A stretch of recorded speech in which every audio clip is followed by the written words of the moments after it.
제가 부목사 시절에는 신방을 정말 많이 다녔습니다.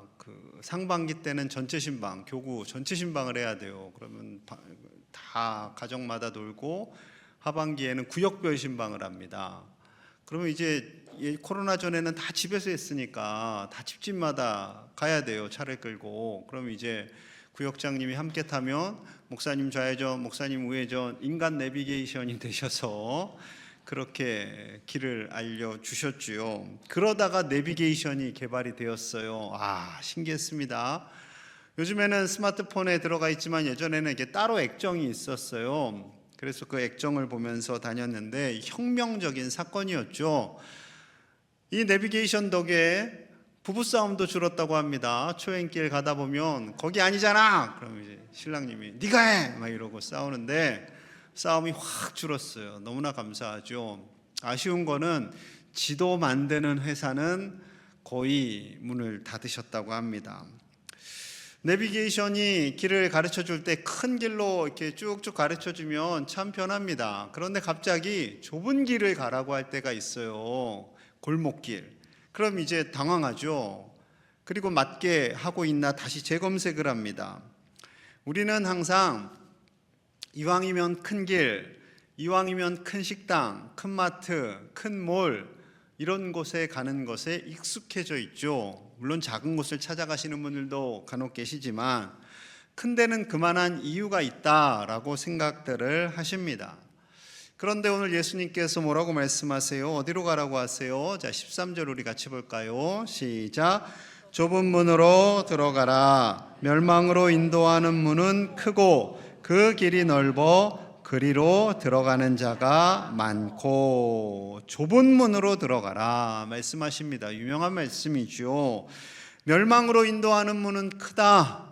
그러면은 큰 문으로 가지 말아야 합니까? 질문하게 되죠. 세계적으로 유명한 유적지들이 있어요. 문도 있습니다. 문. 우리나라 국보 1호 남대문이죠. 숭례문이라고도 합니다. 보물 1호는 동대문입니다. 흥인지문이라고도 하지요. 좀 왜 저렇게 문을 국보 1호로 보물 1호로 했을까? 나름 생각을 하게 돼요. 이제 백성들이 그리로 다 지나가니까 또 역사적인 의미도 있고, 또 세계적인 문도 있습니다. 파리에 가보시면 개선문이 있죠. 저도 안 가봤지만 51m나 된다고 그래요. 높이가. 그 밑에 사람이 워낙 작아서 잘 보이지도 않습니다.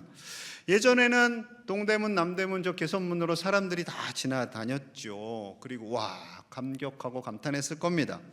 그런데 예수님께서는 좁은 문으로 가라라고 우리에게 말씀해요. 어떤 분들은 이 좁은 문을 가난이다, 고행이다 이렇게 생각하는 분들도 계세요. 여러분, 만약에 가난을 좁은 문이라 한다면 좁은 문으로 가장 잘 드나드시고 복 받으신 분들은 누구겠어요? 아프리카 분들, 그리고 아시아에 가난하게 사는 분들. 여러분, 그들이 가장 좁은 길로 다니는데 그러면 하나님의 가장 칭찬을 많이 받아야 되나요? 아니죠. 하나님의 자녀들이 가난하고 먹고 살기 힘들고 그래서 힘들다면 그걸 결코 하나님이 원하시는 것이 아닙니다. 만약에 고행을 좁은 문이라고 한다면 이 분야에 1등 종교가 있어요. 힌두교. 힌두교는 고행을 자주 합니다. 굶는 것, 불 속을 지나는 것, 물과 바위 위로 떨어지는 것, 항상 한쪽 다리를 들고 있는 것, 가시, 솥동 위에 눕는 것, 머리털과 손톱을 자르지 않는 것. 어떤 거 마음에 드세요? 별로 하고 싶지 않죠? 기독교 정통에도 고행이 있습니다. 금주, 금식, 음식을 절제하는 것, 청빈, 침묵기도. 그런데 이것을 일반 그리스도인들이 한 것은 아니고요. 거의 수도자들이 많이 했습니다. 하나님은 우리를 많이 배려해 주시는 것 같아요. 예수님께서 이런 고행을 해야 한단다라고 말씀하시는 것이 아니지요. 그렇다면 왜 좁은 문으로 가라 하셨을까요? 그 좁은 문의 의미가 뭘까요? 14절에 답이 있습니다. 우리 같이 봅니다. 시작. 생명으로 인도하는 문은 좁고 길이 협착하여 찾는 자가 적음이라. 아멘. 예수님 말씀하시는 좁은 문은 생명으로 인도하는 문, 이것을 의미하는 거예요. 생명으로 인도하는 문은 좁고 길이 험해서 찾는 사람들이 적다 하십니다. 그 좁은 문, 생명으로 인도하는 문은 오직 한 분, 예수 그리스도이지요. 그 예수님을 비유적으로 문으로 말씀하시고 그 문은 좁다라고 말씀하세요. 요한복음 10장 9절의 말씀이 이러합니다. 내가 문이니 누구든지 나로 말미암아 들어가면 구원을 받고 또는 들어가며 나오며 꼴을 얻으리라. 아멘. 예수님이 문이다. 내가 바로 좁은 문이다 라고 말씀하세요. 그 문으로 지나가는 자가 구원을 얻게 되고 그 문으로 들어가고 나오는 자들이 이 땅에서 먹을 양식을 얻게 된다라는 거죠. 그러니 우리의 영혼이 구원을 얻고 이 땅에서 잘 살게 해주시는 유일한 문이 바로 예수 그리스도라고 말씀하시는 거죠.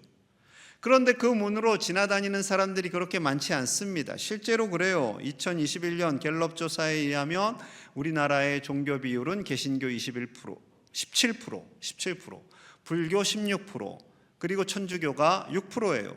개신교와 천주교를 합치면 23%가 됩니다. 나머지 77%는요, 타종교이거나 무종교라는 거죠. 세계적으로 통계를 보면 개신교, 천주교, 세계적인 통계는 이렇게 나누지 않더라고요. 기독교로 포함해서 23억 정도로 추산합니다. 오늘날의 인구가 약 80억, 81억인데 그러면 대략 28%가 되죠. 나머지 72%의 인구는 타종교를 믿거나 종교가 없다라는 거예요. 즉 10명 중에 3명은 예수님을 믿지만 나머지 7명이나 되는 숫자는 예수님을 모르거나 안 믿거나 한다라는 거죠. 그러니 예수님이 좁은 문이다 말씀합니다. 그런데 세상 사람들은 말해요. 왜 굳이 예수님으로만 구원을 얻습니까? 기독교는 너무나 편협합니다. 배타적입니다. 보수적입니다. 말해요. 그럴 수 있어요. 그런데 여러분 단순하게, 정말 단순하게 말씀드리면 기독교는 살아계신 하나님께서 만드신 종교이지요. 나머지 모든 종교는요, 다 사람이 만든 종교입니다.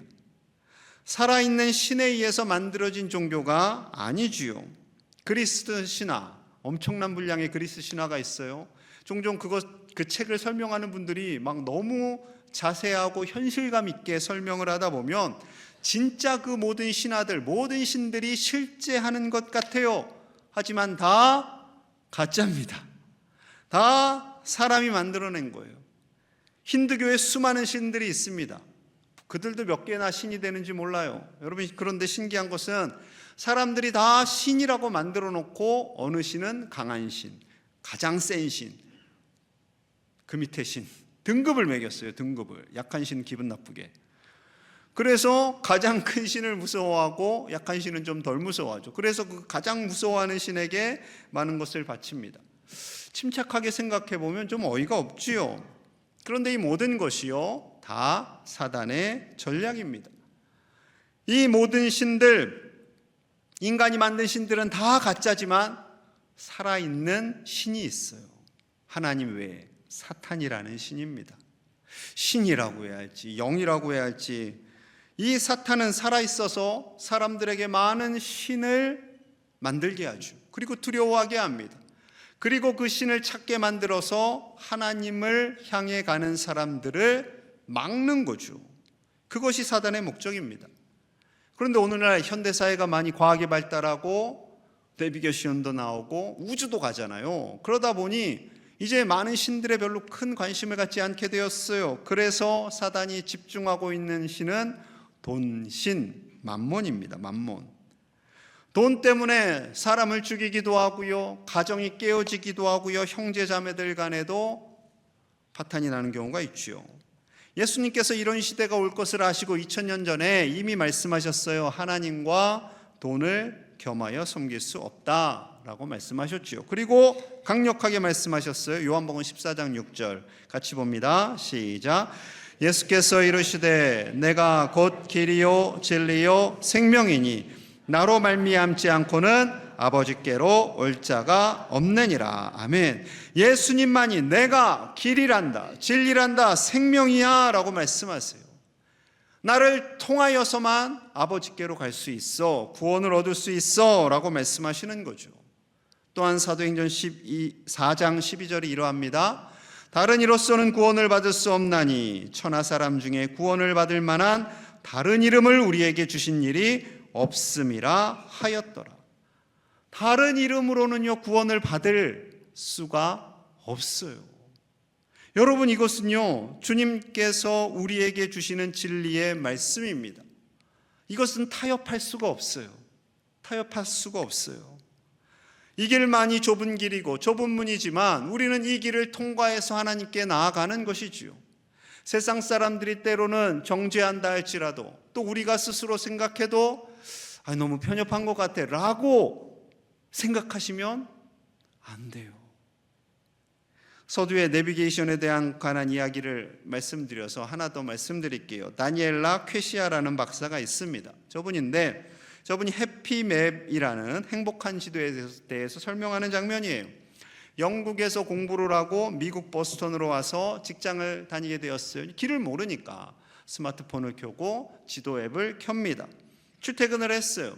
그런데 출퇴근하는 길을 알려주는데 차가 많고 매연이 있고 소음이 있는 그 길을 가르쳐줘요. 한 달 동안 이렇게 이 길로 출퇴근을 하다가 이 길만 있을까? 다른 길도 있을 것 같아 하고 자전거를 틀어서 다른 길로 갔더니 조용하고요, 나무도 있고요, 새소리도 나고요, 그랬다라는 거예요. 그래서 이분이 깜짝 놀랐어요. 야, 길이 여러 개인데 이 길로만 힘들게 다녔구나. 그래서 내가 앱을 하나 개발해야겠다 해서 해피맵을 개발한 거예요. 그의 내비게이션에는요 다양한 지도가 등장을 합니다. 저렇게 보여주세요. 최단 경로, 최단길, 가장 짧은 길, 우리가 좋아하는. 그런데 행복해지는 길이 있고 아름다운 길이 있고 조용한 길이 있더라 해서 그것을 다 찾아서 저렇게 가르쳐 주는 거예요. 여러분, 우리에게는요 행복한 길도 가고 싶고 아름다운 길도 가고 싶은 마음이 있습니다.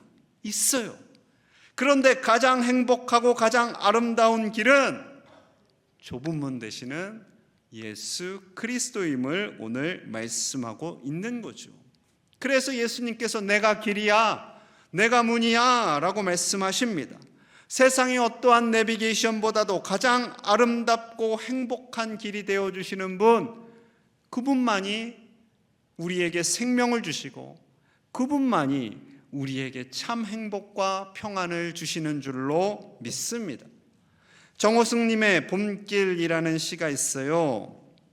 잘 보십시오. 길이 끝난 곳에도 길이 있다. 길이 끝난 곳에서도 길이 되는 사람이 있다. 스스로 봄길이 되어 끝없이 걸어가는 사람이 있다. 강물은 흐르다가 멈추고 새들은 날아가 돌아오지 않고 하늘과 땅 사이의 모든 꽃잎은 흩어져도 보라, 사랑이 끝난 곳에서도 사랑으로 남아있는 사람이 있다. 스스로 사랑이 되어 한없이 봄길을 걸어가는 사람이 있다. 좋지요. 세상이 변합니다. 자연도 변해요. 그런데 스스로 봄길은 생명의 길을 의미합니다. 그 길이 되신 분, 사랑으로 남아있는 분, 스스로 사랑이 되어서 봄길이 되어 걸어가시는 분, 누구겠어요? 예수님이죠. 예수님. 저는 이 시를 묵상하며 그렇지, 이분이 예수님이지 라는 생각을 하였습니다. 여러분, 세상 사람들이 말해요. 이제 길이 없어, 끝이야. 두려움과 절망 속에서 어느 길로 가야 할지 몰라 방황할 때 예수님께서 친히 내가 길이다 라고 말씀하십니다. 요즘은 여러 가지 많이 힘드시지요.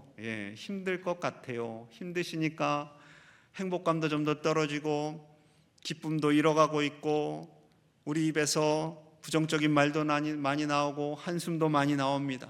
뉴스를 봐도 속상한 일이 많고요. 직장을 보니 암담하고요. 월급을 보니 속상하고요. 그렇지요. 그러나 그런 상황 속에서도 우리 주님께서 말씀하세요. 여러분, 우리 예수님은요 부자 되는 길, 성공하는 길, 잘 먹고 잘 사는 길을 가르쳐 주신 분이 아니에요. 생명의 길, 진리의 길을, 영생의 길을 가르쳐 주세요. 그것이 가장 우선입니다. 그 길을 갈 때 그 문이 좁아 보이고 그 길이 울퉁불퉁해 보이지만 그 문을 지나면 하나님께서 주시는 참 평강의 길, 위로의 길, 생명의 길이 우리를 기다리고 있는 줄로 믿습니다.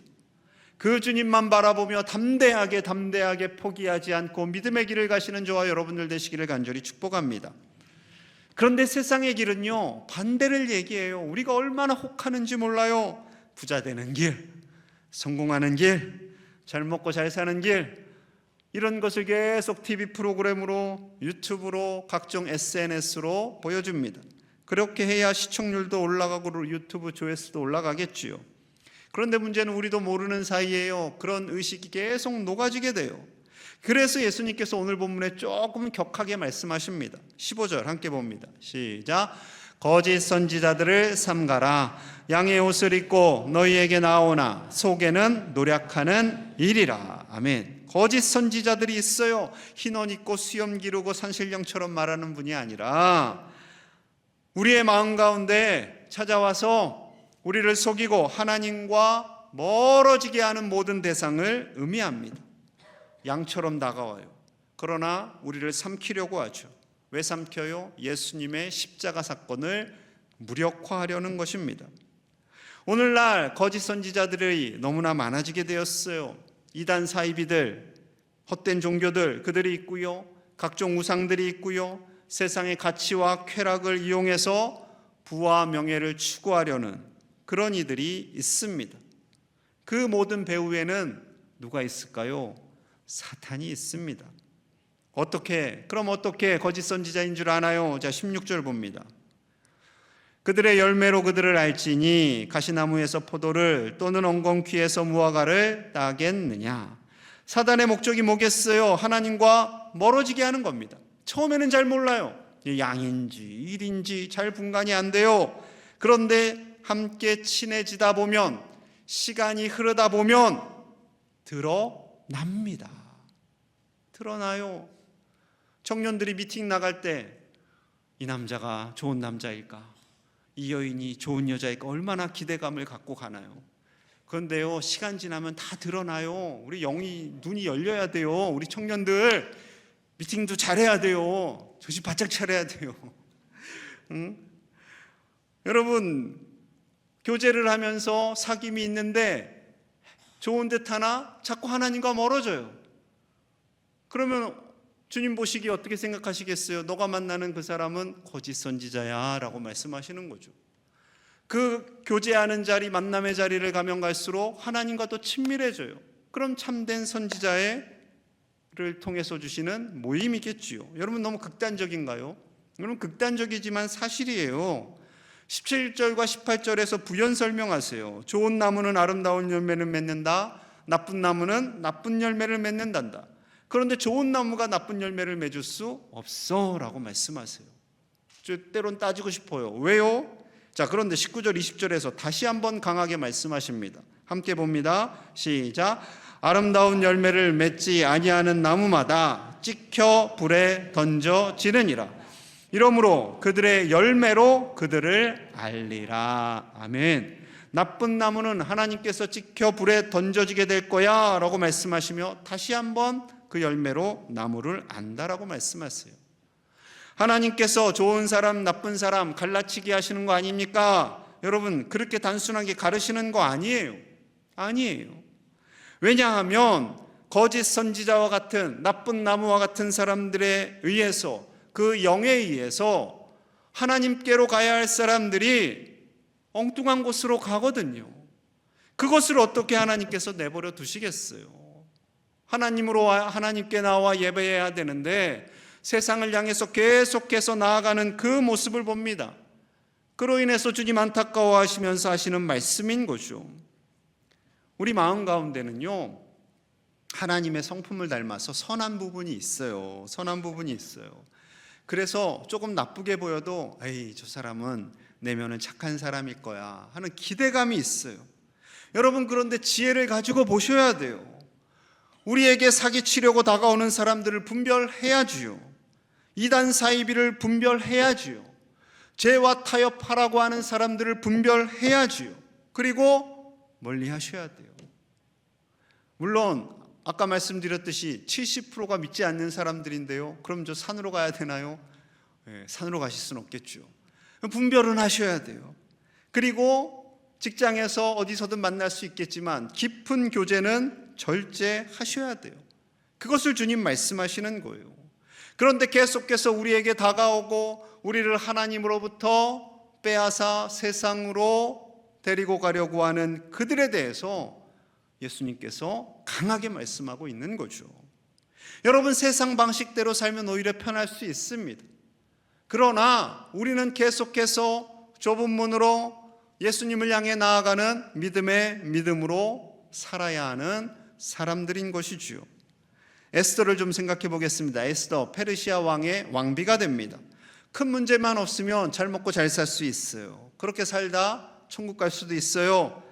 누구나 다 그런 자리 가고 싶죠. 그런데 그에게도 어려움이 찾아옵니다. 하만이라는 페르시아 총리, 나쁜 나무죠. 그가 이스라엘 백성들을 멸할 계획을 세워요. 이대로 가면 이제 이스라엘이 큰일 납니다. 왕의 허락도 받았어요. 이 사실을 모르드게가 알게 됩니다. 모르드게는 에스더의 사촌 오빠이고 양 아버지와 같은 사람이에요. 이 일을 막을 수 있는 일은 에스더밖에 없음을 알려주고요, 이 일을 정지시켜 달라고 부탁을 합니다. 부탁을 받은 에스더 마음이 무겁겠죠. 그 당시에 여러분, 여왕이라 할지라도 왕으로 할지라도 왕의 정책을 함부로 막을 수가 없어요. 그러다가 이렇게 돌아가실 수가 있어요. 괜히 나섰다가 죽을 수도 있는데 그냥 이렇게 가만히 있어도 누가 정죄할 수도 없는데 그가 결단합니다. 에스더 4장 15절 16절. 에스더가 모르드게에게 회답하여 이르되, 16절 같이 봅니다. 시작.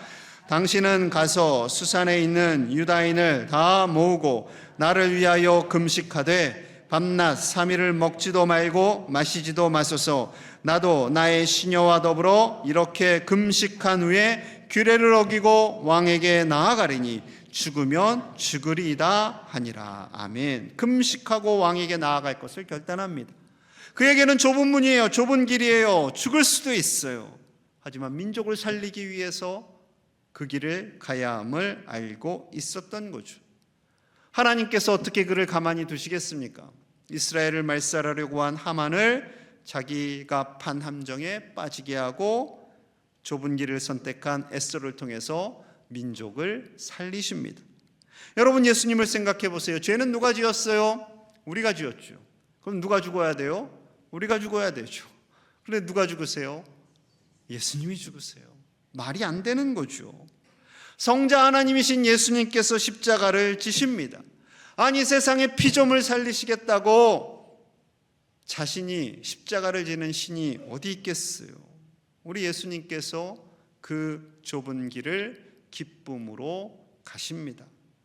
그 좁은 길로 가신 예수님이 생명의 문이 되세요. 우리는 그 문으로 지나고 그 문을 통해서 참 영생을 누리며 참 평안과 복을 누리며 사는 하나님의 자녀들로 살게 되는 줄 믿습니다.